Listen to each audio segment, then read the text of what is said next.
सुधारनी है गलतियां बिके हुए ईमान की, हमें उठानी है वो बात जो युवा के सम्मान की, हमें संवारनी है राह कल के हिंदुस्तान की। बहुत हुआ चलो युवा, हाथ से हाथ जोड़ के जंजीर अन्याय की तोड़ के, झूठ तेरे सब धोखे और नहीं अब चल पाएंगे। कर युवा ख्वाब ये जल जाएंगे, सिंहासन वो हिल जाएंगे। युवा ख्वाब ये जल जाएंगे, सिंहासन वो हिल जाएंगे। छात्रों की गूंज है ये, छात्रों की गूंज, छात्रों की गूंज है ये, छात्रों की गूंज। सिस्टम बदलने के लिए छात्रों की गूंज, शिक्षा व्यवस्था के लिए छात्रों की गूंज, देश के कल के लिए छात्रों की गूंज, तेरे और मेरे लिए छात्रों की गूंज। छात्रों की गूंज है ये, छात्रों की गूंज, छात्रों की गूंज है ये, छात्रों की गूंज। जोरदार तालियों के साथ स्वागत कीजिए the voice of youth Shri Rahul Gandhi ji. Everybody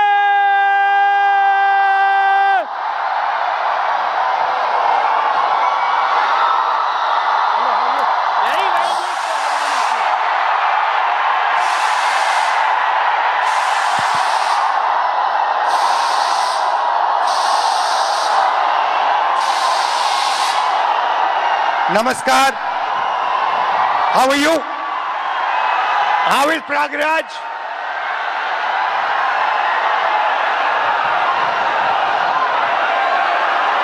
Thank you for this wonderful welcome.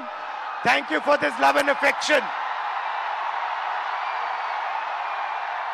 ये शहर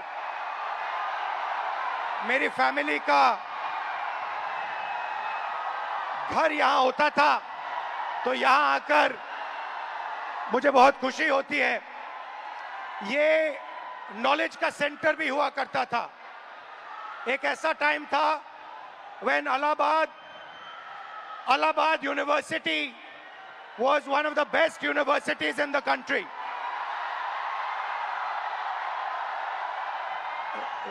This evening, आज शाम मैं आपसे दर्द, डेटा और दौलत की बात करना चाहता हूं। आपका दर्द, आपका डेटा, मगर आपका धन नहीं, जो आपका होना चाहिए, उनका धन। इन तीन चीजों के बारे में मैं आपसे बात करना चाहता हूं। ये आप हो, आप भारत की शक्ति हो, भारत की शान हो, भारत की स्ट्रेंथ हो।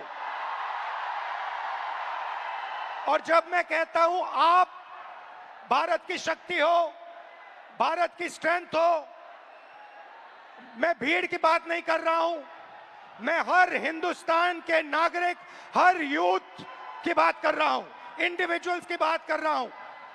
आप सब में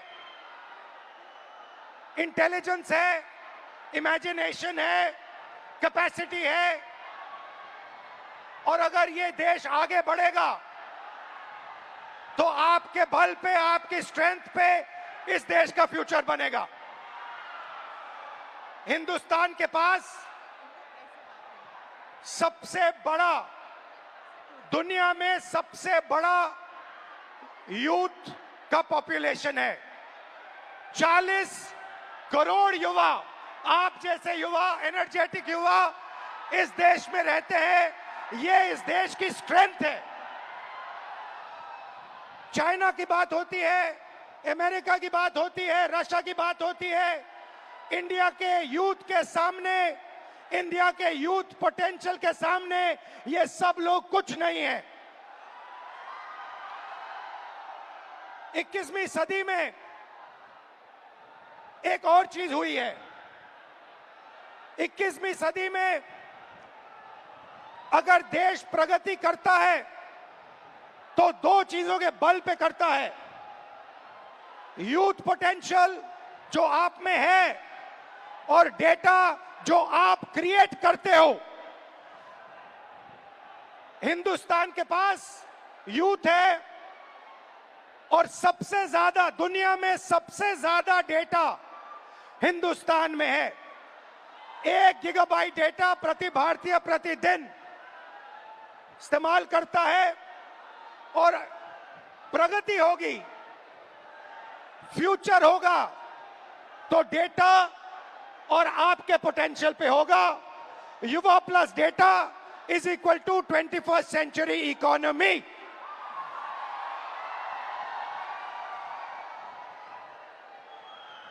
ब्रदर्स एंड सिस्टर्स, मीडिया में एआई की बात होती है।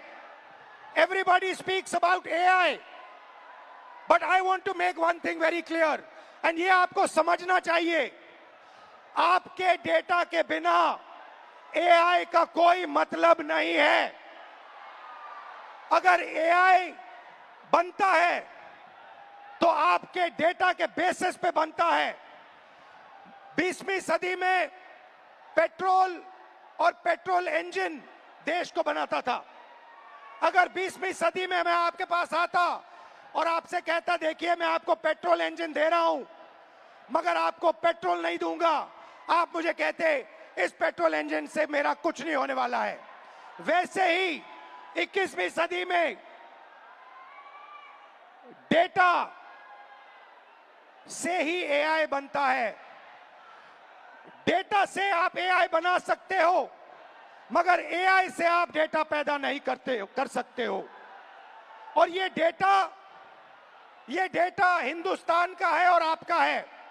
आप इसको क्रिएट करते हो, ये आप बनाते हो, ये आपका इमेजिनेशन है, ये हिंदुस्तान की पूंजी है, स्ट्रेंथ है, एसेट है।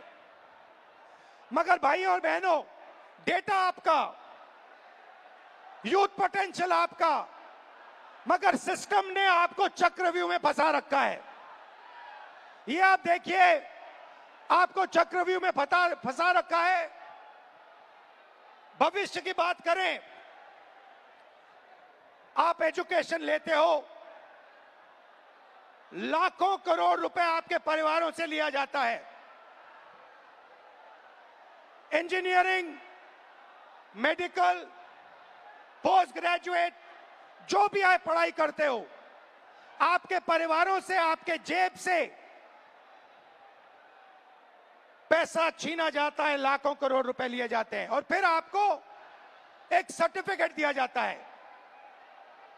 आपको कहा जाता है कि हां, आपको एजुकेशन सर्टिफिकेट मिल गया, बीए मिल गया, एमए मिल गया, एमएससी मिल गया, मगर इस सर्टिफिकेट का कोई मतलब नहीं है आज हिंदुस्तान में, क्योंकि यह सर्टिफिकेट आपको रोजगार नहीं दे सकता है।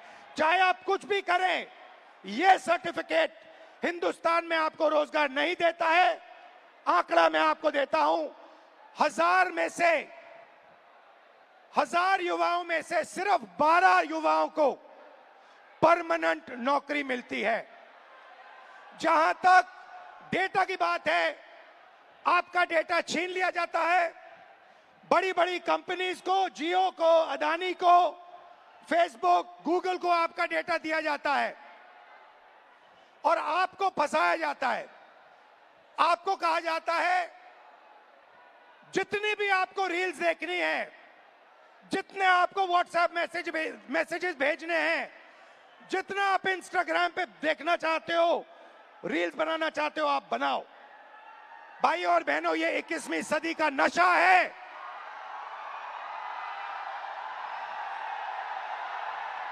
ये 21वीं सदी का नशा है। और फिर आपसे कहा जाता है कि ब्लिंकिट में काम करो, ऊबर में काम करो, मजदूरी करो, 21वीं सदी का नशा लो, मगर तुम्हें नौकरी नहीं मिल सकती, रोजगार नहीं मिल सकता इस हिंदुस्तान में। आइए एक युवा की आवाज सुने। ये जो बोलेंगे ये आप सबके दिल में है। ये जो सवाल उठा रहे हैं, हिंदुस्तान का हर एक युवा यही सवाल पूछ रहा है, उठा रहा है।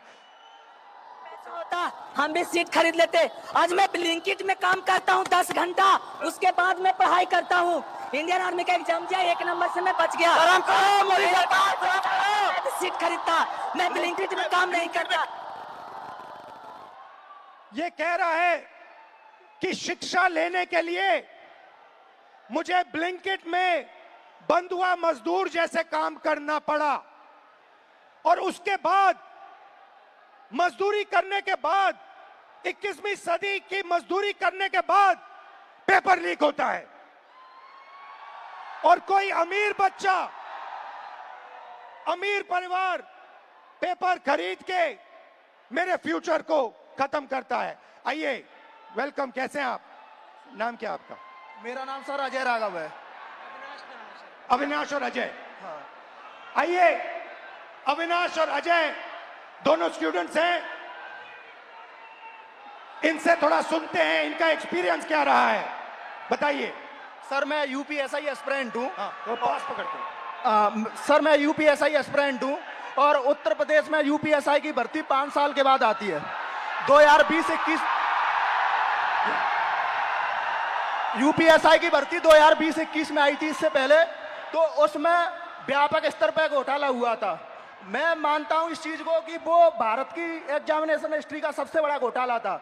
उसमें सैकड़ों एफआईआर दर्ज हुई, 350 से ज्यादा फेक एलिमेंट, डमी कैंडिडेट पकड़े गए। हमने सैकड़ों इनको प्रूफ दिए, लेकिन इन्होंने भर्ती को पूरा कर दिया। सर मेरा दरोगा बनना एक सपना था। मैं किसान फैमिली से बिलोंग करता हूं, तो मैंने नई भर्ती की आस में तो फिर से पढ़ना शुरू कर दिया, और मुझे पढ़ते पढ़ते 4 साल गुजर गए। सर 2025 में फिर यूपीएसआई की भर्ती आई, और ये चीजें 2025 में भी देखने के लिए मिली। सर यूपीएसआई के अंदर स्कोर कार्ड तक रिलीज नहीं करते हैं। मैंने परीक्षा दी है, मुझे ये नहीं पता चल पाता है कि मेरे रॉ मार्क्स कितने हैं और मेरे नॉर्मलाइजेशन मार्क्स कितने हैं, क्योंकि अलग अलग शिफ्ट में पेपर होता है। तो ये नॉर्मलाइजेशन का प्रक्रिया अपनाते हैं, ये तक नहीं बताते हैं कि कौन सा नॉर्मलाइजेशन फॉर्मूला इन्होंने यूज किया है। जो यूपीपी आरपीबी जो पुलिस, उत्तर प्रदेश पुलिस एवं प्रोन्नति भर्ती बोर्ड है सर, ये अकाउंटेबिलिटी इसकी फिक्स करने वाला कोई नहीं है। हमने तमाम प्रयास कर लिए, जनता दरबार चला गया, मैं इनके कैबिनेट मंत्रियों को ज्ञापन दे लिए, उल्टा इन्होंने मेरे को पकड़ के जेल में डाल दिया। मेरा गुनाह अपराध सिर्फ इतना था कि मैं इनके जनता दरबार योगी जी से मिलने चला गया। सर ये नॉर्मलाइजेशन का फॉर्मूला नहीं बताते हैं, ये खुद तय करते हैं कि किस अभ्यर्थी के मतलब मार्क्स बढ़ा करके अंदर लेना है और किस अभ्यर्थी को बाहर करना है। ये उत्तर प्रदेश पुलिस का भर्ती बोर्ड तय करता है। इनको क्या दिक्कत है? अगर ये फेयर भर्ती कराते हैं तो इनको नॉर्मलाइजेशन देना चाहिए। सर मैं एक चीज इसमें जोड़ना चाहूंगा कि जो नॉर्मलाइजेशन है ये पेपर लीक से ही बड़ा स्कैम है, क्योंकि इनकी अकाउंटेबिलिटी फिक्स करने वाला नहीं है। ये नॉर्मलाइजेशन फॉर्मूला जारी नहीं करते हैं, ये शिफ्ट वाइज नॉर्मलाइजेशन डेटा नहीं देते हैं, इनको खुली छूट मिली हुई है। मेरा नाम अविनाश है, मैं इन्हीं छात्रों में से कोई एक जरूर हूं। चूंकि मैं ये कह सकता हूं सर कि मैंने अपनी तैयारी 2018 में शिक्षक भर्ती के लिए की थी। 2018 से आज तक मैं उसी की तैयारी कर रहा हूं। क्यों? सरकार के पास जगह खाली है, फिर भी वैकेंसियां नहीं दी जा रही हैं। उसके बाद ये होता क्यों है सर? ये सरकार की मानामानी है। इसमें सरकार अगर चाहे बच्चों से कि वैकेंसियां दे, प्रॉपर तरीके से चलती रहे। हम लोग ऐसा नहीं कि क्या कहते हैं एक डिमांड कर रहे हैं। 2018 से लेकर आज तक कई सारे धरना प्रदर्शन, कई सारे ज्ञापन ये दिए हैं। उसके बाद दूसरा मुद्दा ये कि 2022 से ही मैं यूपी पेट की तैयारी यूपी SSS आयोग से करता हूं। यूपी SSS आयोग 2022 से मैं तैयारी कर रहा हूं, और उसकी भर्तियां आज भी ऑन रिकॉर्ड में बात कर रहा हूं कि कम से कम 9 से 10 वैकेंसियां आज तक क्लियर नहीं हुई है, और उसमें से बहुत सारी वैकेंसियां जिसके लिए हम लोगों ने लाठी खाई, ज्ञापन दिया, लोगों से जाके मिले कि हमारी दर्द, हमारे दुख को समझा जाए, लेकिन आज तक सरकार के कान में ये बात पहुंची नहीं है। इसमें से बहुत सारे ऐसे हमारे भाई बहन हैं जो उस चीज से पीड़ा में ग्रसित हैं। और बताइए। और सर ये है कि देखिए, हमारी कुछ मांगे हैं, आपसे भी है, सरकार से भी है, कि ये जो जितनी वैकेंसियां हैं उसका एक प्रॉपर कैलेंडर तैयार कर दें। आप चुनाव कराते हैं, 3 महीने में रिजल्ट देते हैं, आप हमारा रिजल्ट 5 साल में नहीं दे पा रहे हैं, पहली चीज। दूसरी चीज, हमारी वैकेंसियों का यूपी ट्रिपल एससी स्पेशली कोई स्कोर कार्ड नहीं जारी करता है मेंस का। अगर उनको कुछ भी करना होगा वो रोल नंबर दे देंगे। मतलब अकाउंटेबिलिटी और ट्रांसपेरेंसी Exactly. होनी चाहिए। जी एग्जैक्टली यही चीज है। आपने लाखों रुपए लगाए होंगे पढ़ाई में। जी सर, 2018 से आज तक। हाँ जी। और आपका एक्सपेक्टेशन था कि इस पैसे से, शिक्षा से आप आगे बढ़ पाओगे। जी सर एग्जैक्टली। अब आपको क्या लग रहा है? अब क्या आपका प्लान क्या है? सर अब प्लान ये है कि हम भर्तियों का इंतजार करते हैं, अब क्या पता अगली पंचवर्षीय भी बीत जाए, इसकी भी कोई श्योरिटी नहीं है। और फिर 3-4 बार एग्जाम करते हो, बीच में पेपर लीक हो जाता है। सर ये इशू तो बहुत सारे हैं। अभी एक यूपीपीएससी का था, आरओ का, मैं खुद उसका अभ्यर्थी था। एक बार पेपर हुआ, दोबारा पेपर लीक हो गया था, फिर उसके बाद दोबारा हुआ वो पेपर। लेकिन वो जो हमारा टाइम गया वो हमें कौन देगा?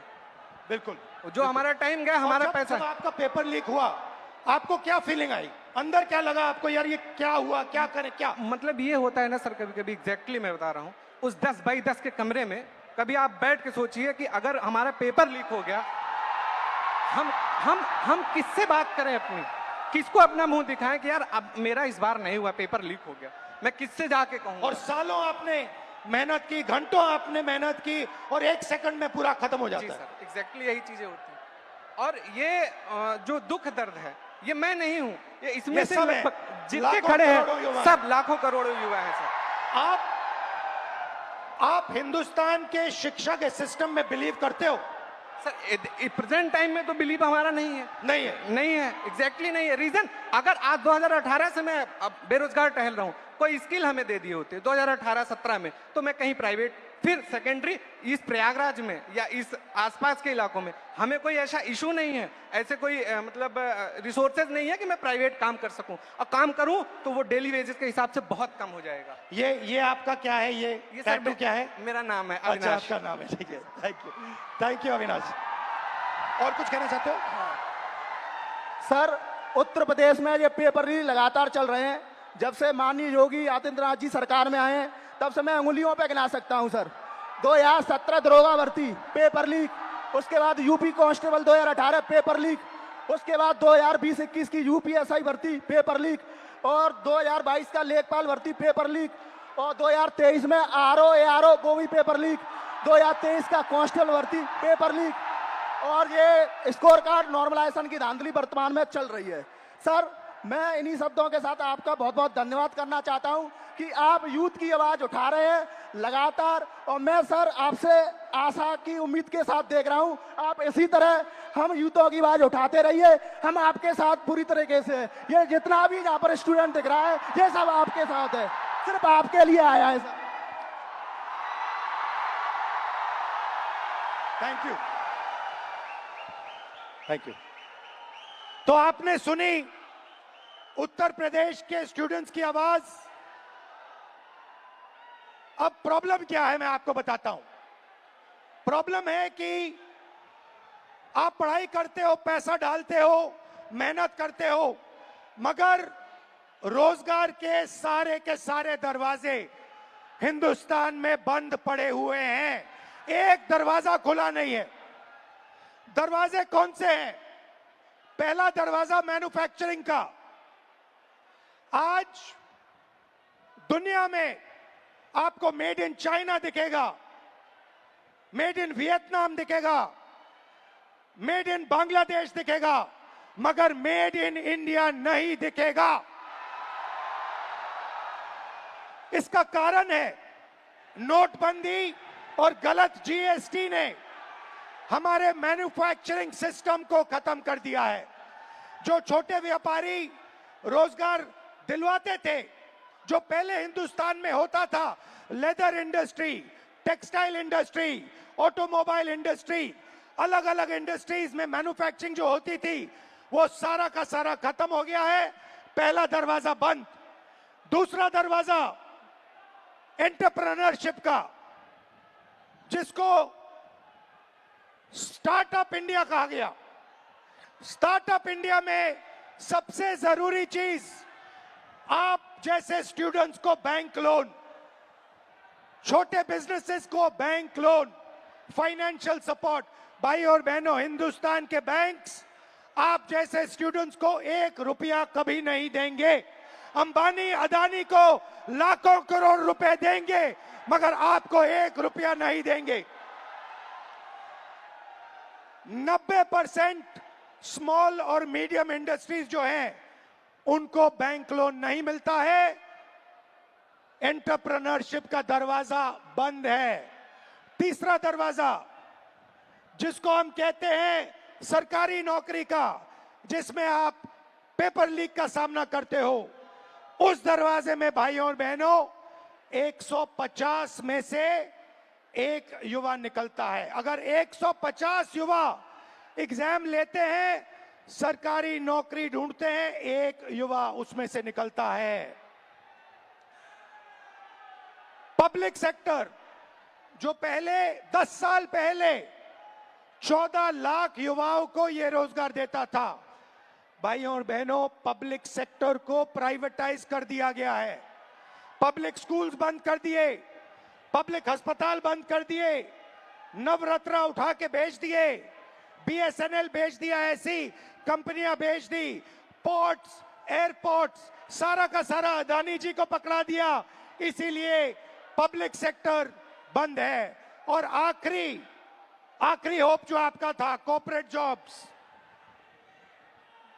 IT, back office, transcription, software, जिसमें पहले हिंदुस्तान के युवाओं को रोजगार मिलता था, वो दरवाजा भी भाइयों और बहनों आपके डेटा का प्रयोग करके एआई से यह भी दरवाजा बंद किया जा रहा है। तो सच्चाई है कि पांचों दरवाजे आपके लिए बंद हैं और इसीलिए आपको भयंकर दर्द हो रहा है। भाई और बहनों, मैं सिस्टम की बात कर रहा हूं। ये सिस्टम क्या है और ये सिस्टम को कौन चलाता है?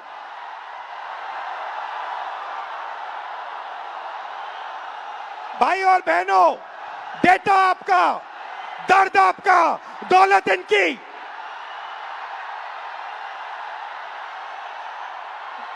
दर्द आपका, डेटा आपका, दौलत इनकी। ये सिस्टम है।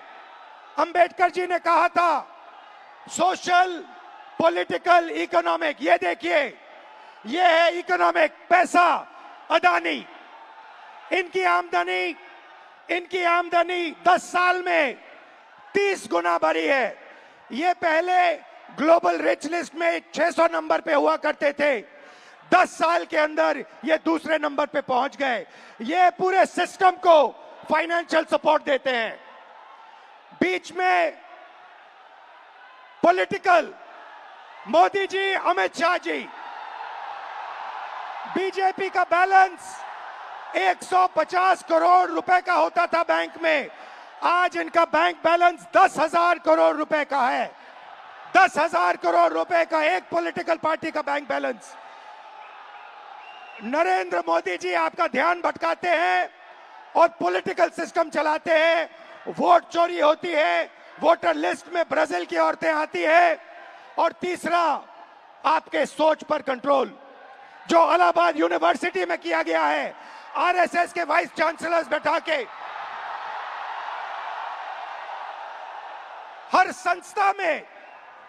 संस्था में प्रचारक, ब्यूरोक्रेसी में प्रचारक, फोर्सेस में प्रचारक, मीडिया में प्रचारक, जुडिशरी में प्रचारक, पैरामिलिट्री में प्रचारक, यूनिवर्सिटी कॉलेजेस में प्रचारक। सोच को कंट्रोल करने का तरीका यह है सिस्टम। भाई और बहनों, मोहन भागवत, नरेंद्र मोदी जी, अमित शाह जी और अदानी जी, इस सिस्टम ने रोजगार खत्म किया। इस सिस्टम ने यूनिवर्सिटीज को कैप्चर किया। इस सिस्टम ने आप पर आक्रमण किया है। मगर इस अंधेरे में आप लोगों ने लाइट जला दी। ये देखिए, इस अंधेरे में आपने वो करा जो आपके माता पिता नहीं कर पाए। वो अपने डर का सामना नहीं कर पाए, मगर हिंदुस्तान के स्टूडेंट्स, हिंदुस्तान के युवाओं ने अपने डर का सामना किया और देश को बदल दिया।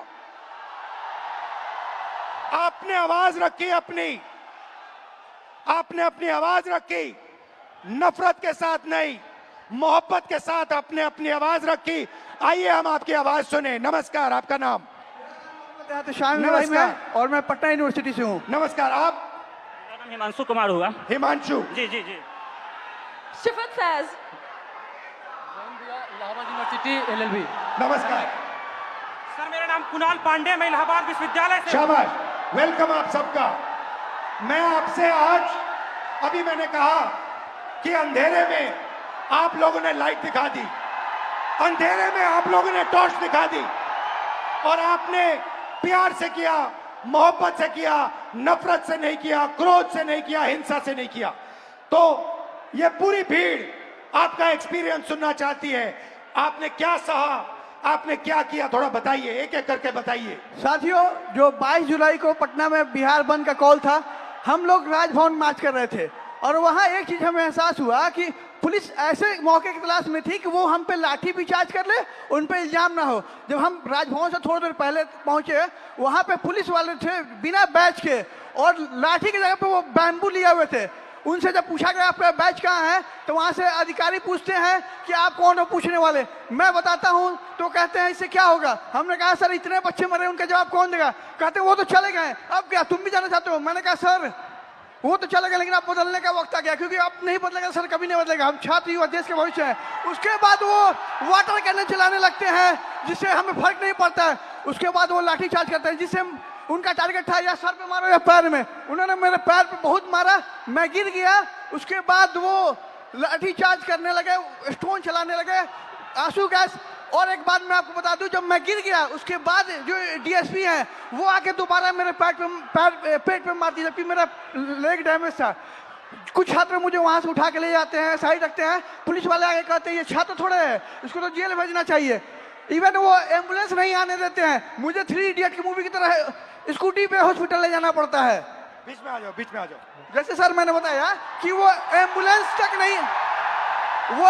तक नहीं आने देते हैं। हमें 3 इडियट के स्कूटी की तरह मुझे स्कूटी पे हॉस्पिटल ले जाया गया है। और नेक्स्ट डे जब फिर मैं हॉस्पिटल जाता हूँ, मुझे डिटेन किया जाता है। मेरे पैर में बैंडेज लगा था, 15 घंटा मुझे थाने में बंद करके रखा गया। और जितने फोटो थे सबसे मुझे मिलाया गया, नाम पूछा गया। जब मैं नाम बताया तो इंचार्ज कहती है इसको तो मुझे लगता है कहीं देखा है। मैंने कहा मैम मैं नॉर्मल स्टूडेंट हूँ, मेरे ऊपर एक भी FIR नहीं है। तो कह रही वो तो मैं देख लूंगा। धमके दिए जाते हैं उन्हें हमें। मैं ये बता दूं कि जब हमें PR बॉन्ड साइन करवाया गया, उसके बाद हमारे एड्रेस पे डिटेन करने के लिए छापे पड़ रहे हैं। हम छात्र हैं, देश के भविष्य हैं, और आज आप हमारे पर अत्याचार कर रहे हैं। हम क्या कह रहे हैं, हमें तो नौकरी चाहिए। हम पहले नौकरी के लिए आंदोलन करें, फिर एग्जाम के लिए आंदोलन करें, फिर रिजल्ट के लिए आंदोलन करें, और फिर पेपर लिखे उसके लिए आंदोलन। हम छात्र हैं या आंदोलन जीवी है? हम छात्र हैं। और आप हमसे वोट लेते हैं तो सर सर कहते हैं, भैया भैया कहते हैं। आज हमें कहते हैं कि हम कॉकरोच हैं। सर हम देश के जेनजी हैं, और आज आपका सत्ता है, कल हम पलट भी सकते हैं। लेकिन ये गलतफहमी मत रहिएगा मोदी जी, हम बिहारी हैं, ठीक है। और मैं एक बात बता दूं, आप मुझे जितने धमके देते, मैं स्वतंत्रता सेनानी परिवार से आता हूं, और ये लड़ाई के लिए कल भी मुझे लड़ने पड़ी तो मैं देश के लिए अपनी जान न्यौछावर कर दूंगा, लेकिन छात्रों के हक के लिए हमेशा लड़ते रहूंगा। क्योंकि राम मनोहर लोहिया ने कहा है ना कि अगर सड़कें सुनी होगी तो संसद आवारा हो जाएगा। तो सर आप जब सरकार डरती है पुलिस को आगे करती है, हमारा जवाब है कितनी लंबी जेल तुम्हारी देख लिया देखेंगे। ठीक है, शाबाश।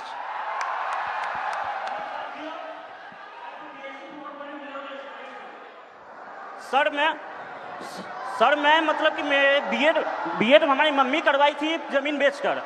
4 साल से वैकेंसी अभी तक नहीं आई है सर।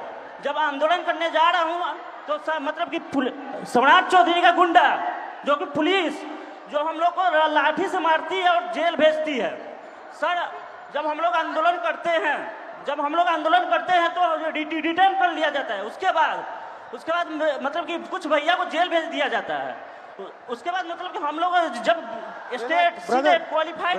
रिलैक्स करो, कोई प्रॉब्लम नहीं है, घर में हो अपने, खुल के बोलो, टेंशन मत लो।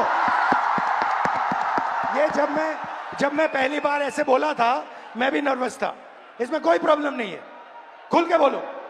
मैं मतलब state qualified, CTET qualified, PG BEd करके आया हूँ, फिर भी 4 साल से वैकेंसी नहीं आई है सर।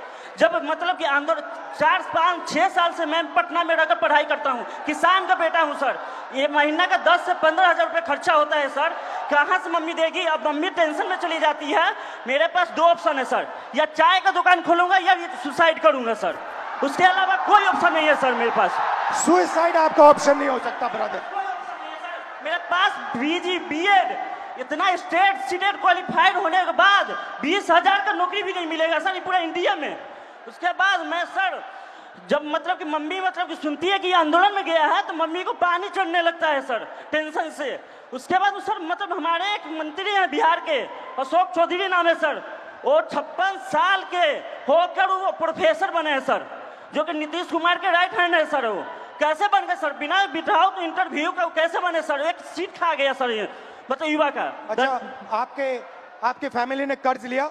सर जमीन बेच के मतलब बीएड किया हूँ सर। सोच लीजिए कि हम किस लेवल के हैं फैमिली सर।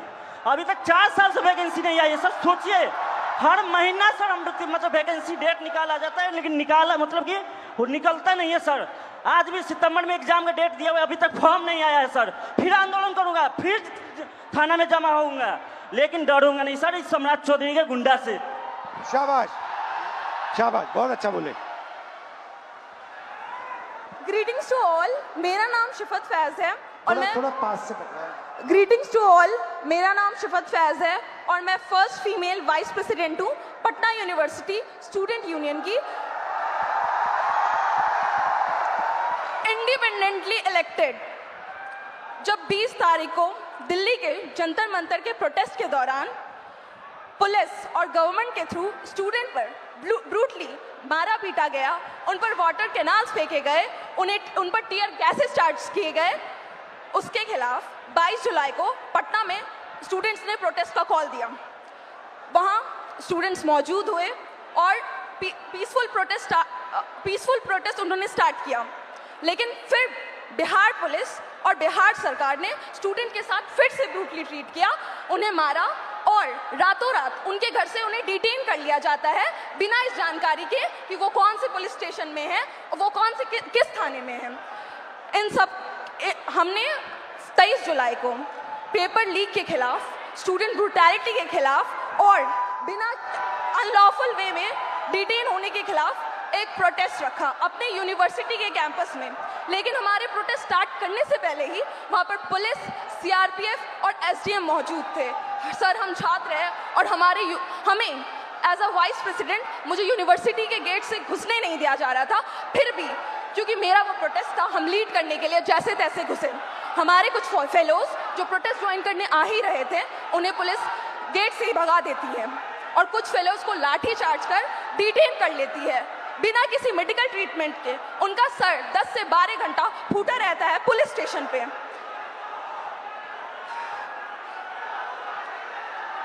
लेकिन डोंट वरी, रिलैक्स।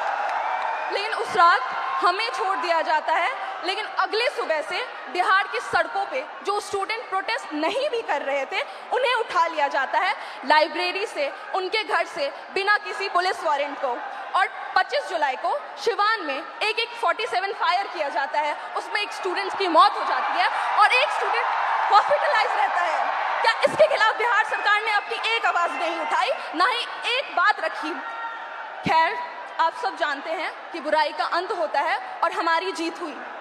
25 जुलाई को जब आप लोग धर्मेंद्र प्रधान की इस्तीफा की खुशी मना रहे थे, तब बिहार के छात्रों में अलग सा डर और भय मौजूद था। उन्हें कहीं से भी कभी भी अरेस्ट कर डिटेन कर लिया जाता और उन्हें किस पुलिस स्टेशन में भेजा जाता, इसका कोई अता पता नहीं है। चलिए अब हम बिहार के महिला शिक्षा व्यवस्था पर बात करते हैं। जब एक बिहार की लड़की अपने पढ़ाई के लिए लड़ती है तो सबसे पहला लड़ाई उसका उसके घर वाले से होता है। वो जैसे तैसे घर से निकल तो जाती है, फिर बिहार सरकार वैकेंसी नहीं निकालती है, फिर उसके लिए वो प्रोटेस्ट करती है, वैकेंसी निकालती है, फिर पेपर लीक हो जाता है, फिर उसके लिए वो प्रोटेस्ट करती है, फिर प्रोटेस्ट करती है, उसी दौरान उन्हें मारा जाता है, डिटेन कर लिया जाता है, अरेस्ट कर लिया जाता है। हम स्टूडेंट हैं, कोई प्रोटेस्टर नहीं है, और फिर बिहार सरकार इसी चक्रव्यूह में हमें छोड़ देती है। खैर, यही है हमारे बिहार का शिक्षा व्यवस्था। और सर, हमारा गवर्नमेंट से यही अपील है कि अगर आपको लगता है कि हम आपके डिटेन और अरेस्ट से डर जाएंगे तो ये आपकी गलतफहमी है। और सर, कल को अगर आप गवर्नमेंट रूलिंग पार्टी बने तो हमें ये एक्सपेक्ट है कि जैसे आप आज स्टूडेंट्स के खिलाफ, स्टूडेंट के साथ खड़े हैं, वैसे कल भी खड़े रहे। बिल्कुल बिल्कुल सर, आपसे यही उम्मीद है। थैंक यू, शाबाश। सर, सबसे पहले इलाहाबाद विश्वविद्यालय और पूर्वांचल के हमारे हजारों छात्रों की तरफ से आपको धन्यवाद सर। और सर, मैं सर इलाहाबाद विश्वविद्यालय लॉ फैकल्टी का छात्र हूँ सर, और हमारे यहाँ समस्याओं का अंबार लगा पड़ा है सर। हमारे लॉ फैकल्टी में सर जो लाइब्रेरी है उसमें सर पूरी पानी आती है, मतलब बाढ़ आता है सर। और जब लाइब्रेरी बंद कर दी जाती है, जब हम लोग पूछते हैं कि सर लाइब्रेरी बंद क्यों, तो कहते हैं उसमें करंट का पानी दौड़ता है, बेटा आप बाहर रहो। मतलब सर हमारा बुक जो आता है सर वो हजारों की आती है, हम लोग सर पूरी बरसात सीजन में सर हम लोग उस बुक को एक्सेस नहीं कर सकते हैं सर।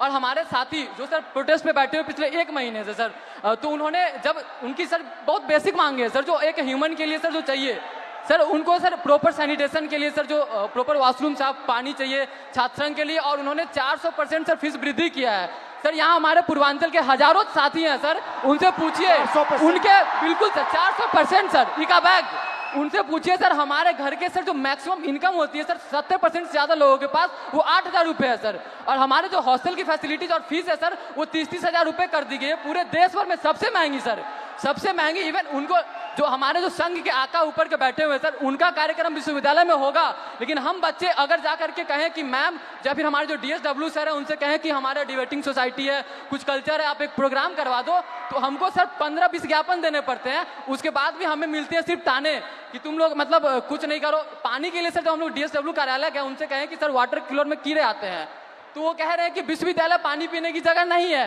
आप घर से पानी लेकर के आओ, यहाँ पे पानी नहीं पिया जाता है, आपको जो भी करना है बाहर करो।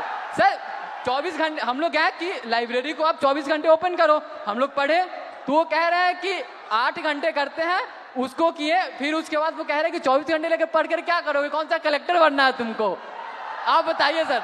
अब हमारे इलाहाबाद से सर, इलाहाबाद विश्वविद्यालय से सर इतने सारे प्रधानमंत्री निकले, इतने मुख्यमंत्री निकले, और वहीं पे छात्र संघ को सिर्फ इसलिए बंद कर दिया गया है क्योंकि गरीब घर के लड़के कभी भी राजनीति में ना आ पाए, और बड़े घर के लड़के आकर के जो है सो उसको सत्ता संभाले। हम लोग हमेशा सर गुलामी करें, हमारी मानसिकता ऐसी बना दी जा रही है। और अगर आप कुछ भी बोलो तो उनके से संघ के गुंडे पाल रखे हैं। अभी 2 दिन पहले की बात है सर, आपने भी कमेंट किया था उस पर सर, आपकी आवाज उठाए हमारे लिए सर, फिर से धन्यवाद सर। हमारे साथी आशुतोष मौर्य, सौरभ गहरवाल, शिवम यादव, ये लोग बैठे थे सर, हम लोगों पे सर पीछे गेट से जो उनके जो प्रॉक्टर सोकल जो गार्ड उनके होते हैं, जिनमें किन्हीं का नेम प्लेट नहीं लगा सर, हम लोग अगर 10 बार आन-जान करेंगे, हमें 10 बार दिखाना, उनमें से किन्हीं का नहीं है सर। वो पीछे वाले गेट से सर कम 60 से अंदर लड़के भेजे, और उसके बाद वो आए और बर्बरता से हमसे झगड़ा हुआ सर, हम लोगों से सर, मतलब उनकी हाथापाई, मतलब हम लोग बैठे थे, हमारा सारा सामान छीन लिया गया, हम लोग को भगा दिया गया, हम लोग को मजबूरन सर वहाँ पे पीछे पुलिस भी खड़ी थी सर, हमारे यूनिवर्सिटी की थाना है सर, 2 पुलिस वाले पीछे खड़े हैं, और वो 2 लोग थे सर। और दिन जब हम लोग रहते हैं तो वहाँ पे सर 3-3 गाड़ियाँ आकर के लगती है, ऐसे लगता है कि हम लोग कोई आतंकवादी बैठे हैं, अंदर जा करके क्या ही कर लेगा ये लोग। और सर उसके अलावा सर हेल्थ फैसिलिटी पे हम लोग आते हैं तो उसके लिए आप आवाज उठाए तो बोलता है कि सरकार बाहर रखा है ना, बाहर जाओ आप। हमारे पास सर मतलब कहने को वहाँ पे शिक्षा से लेकर के सर जो नियुक्तियाँ जो होती हैं सर वो ट्रांसपेरेंट नहीं है। आप सवाल करोगे आपकी डिग्री रोक दी जाएंगी। अभी हमारे साथियों पे सर मुकदमे कर दिए गए, अभी हम दोनों यहाँ पे हैं, हो सकता है कल पे हम दोनों पे मुकदमा होगा। बिल्कुल सर, ये वहाँ का नियम है सर हम कह देना चाहते हैं, बिल्कुल सर हम कह देना चाहते हैं सर, हम गांधी के अनुयायी थे, गांधी के अनुयायी है, गांधी के अनुयायी रहेंगे, और उन संघी या कोई भी हो सर हम डरने वाले नहीं है। आइडियोलॉजी से समझौता सर जीवन में कभी नहीं होगा। हम पहले भी आपके खिलाफ थे, हम पहले भी अन्याय के खिलाफ थे, हम आज भी है सर, हम आगे भी रहेंगे। और सर आपके साथ के लिए सर फिर से हमारे सभी पूर्वांचल के साथियों की तरफ से सर एकदम फिर से धन्यवाद सर, आप हमारे लिए आए सर, धन्यवाद सर। बहुत अच्छा बोले आप सर मेरा नाम कुणाल कुमार पांडे है सर। मैं इलाहाबाद विश्वविद्यालय के तृतीय वर्ष का छात्र हूं सर। सर हमारे विश्वविद्यालय में सर जो सीटें हैं उसमें 50% की कटौती कर दी जाती है और हमारा जो फी है सर उसे एक बार में 400% की बढ़ा दिया जाता है और प्रत्येक वर्ष 10% की वृद्धि की जाती है। सर इसी के विरोध में हम लोग पिछले 30 दिनों से धरना प्रदर्शन कर रहे हैं। सर हमें विश्वविद्यालय में धरना नहीं देने दिया जाता है सर, और सर हमें कभी कठिनाइयों का सामना करना पड़ता है। और सर हमारे जो VC मैम है सर, वो जो छात्र धरना प्रदर्शन करते हैं सर उन पर FIR कर देती है। हमारे 5 साथियों पर FIR कर दिया गया है और उन्हें विश्वविद्यालय के अंदर प्रवेश मना कर दिया गया है सर। हम इससे बहुत पीड़ित हैं सर। इलाहाबाद विश्वविद्यालय के सभी छात्र बहुत उम्मीद से आपके पास आए हैं सर। मुझे पता है मैं यहाँ से जाऊंगा, कल मेरा भी निलंबन हो जाएगा, मेरे पर भी FIR हो जाएगा, लेकिन मैं अपने VC मैम से कहना चाहूंगा, मैम मैं इलाहाबाद विश्वविद्यालय का छात्र हूँ, ना मैं निलंबन से डरता हूँ, ना मैं AK-47 से डरता हूँ। जो मेरा हक है, जो मेरा अधिकार है, मैं वो लेकर रहूंगा और जब तक हमारी मांगे पूरी नहीं होती हम इस धरने से नहीं उठेंगे। शाबाश, धन्यवाद sir. Very good, thank you, thank you.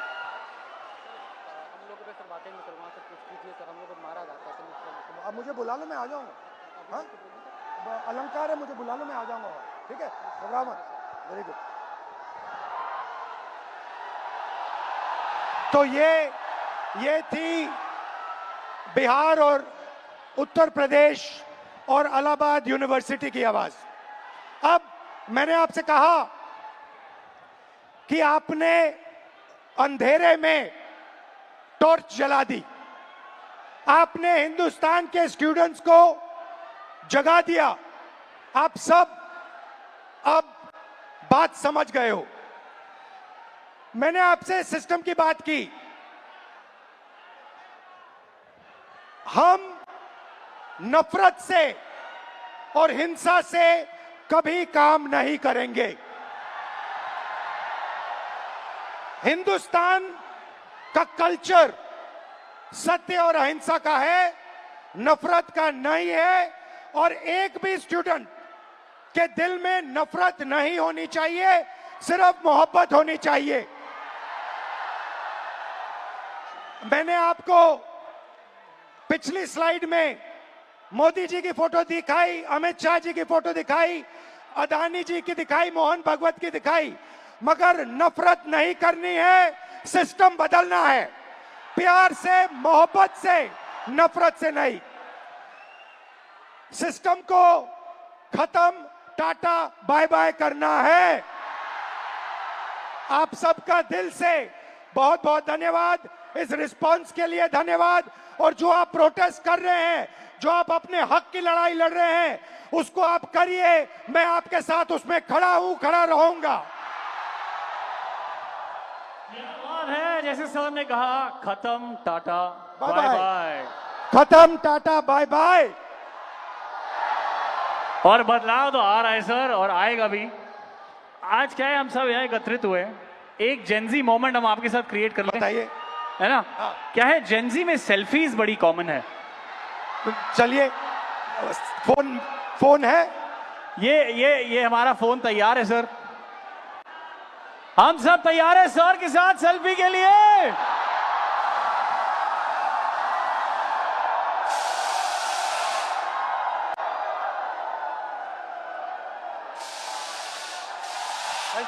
Thank you so very much. Lovely.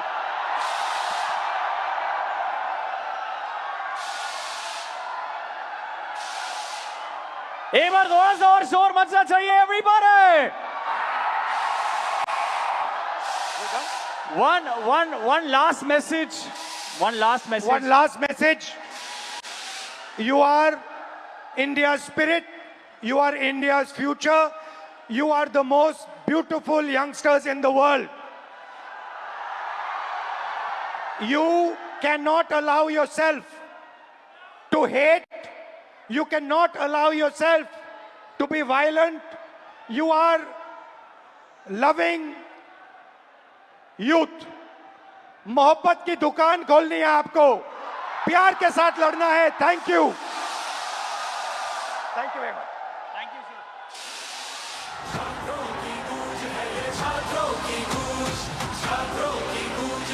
छात्रों की गूंज, हमें सुधारनी है गलतियां बिके हुए ईमान की, हमें उठानी है वो बात जो युवा के सम्मान की, हमें संभालनी है राह कल के हिंदुस्तान की। बहुत हुआ चलो युवा, हाथ से हाथ जोड़ के जंजीर अन्याय की तोड़ के, झूठ तेरे सब धोखे और नहीं अब चल पाएंगे। कर युवा ख्वाब ये जल जाएंगे, सिंहासन वो हिल जाएंगे।